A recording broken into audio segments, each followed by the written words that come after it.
Well, in the last hour, we just had an exclusive with Raila Odinga and our editorial director, the group editorial director. Well, some excerpts in case you missed that interview. He said NASA is dead. The Orange Democratic Movement Party leader Raila Odinga being unequivocal in that statement. And Odinga did not pull his punches either when he described Parliament as weak, adding that today's MP worships money. The former premier, who remains non-committal on his presidential ambitions for 2022, blamed poor leadership for Kenya failing to live up to her potential and described the Jubilee government as one of internal contradictions. NTV's Olive Burrows brings us the highlights. He's known for his way with words, particularly of the kitendawili or riddle variety.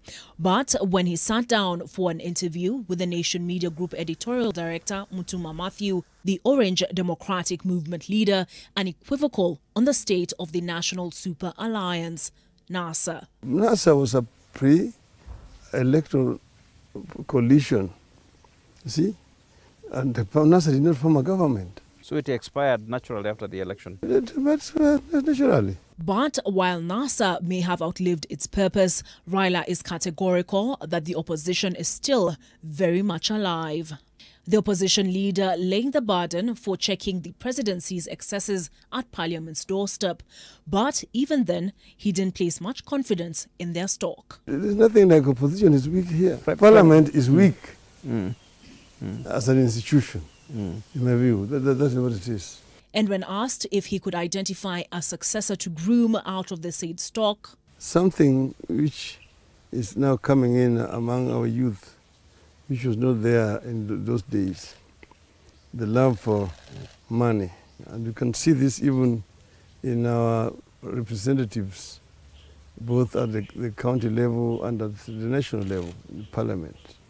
That members of Parliament are asking for money, to be paid money to do something. That's never happened in our days. People came out to do something in public interest.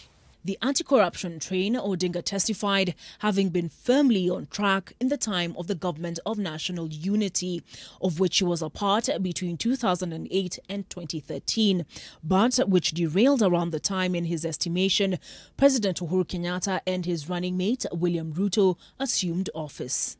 Some people came up with an idea of creating a war chest to fight the ICC.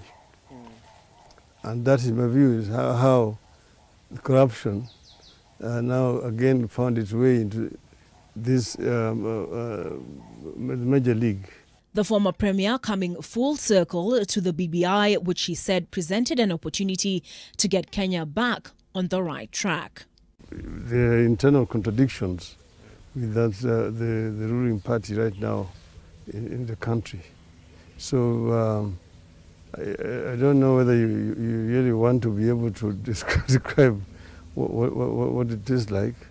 I think that my view is, I've talked with the President Uhuru seriously since we had that conversation about the handshake.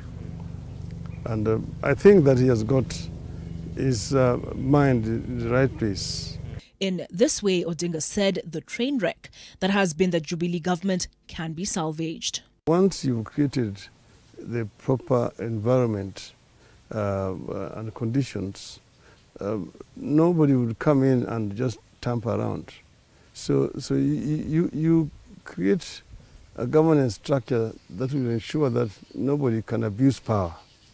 You know, there are limits to abuse of power.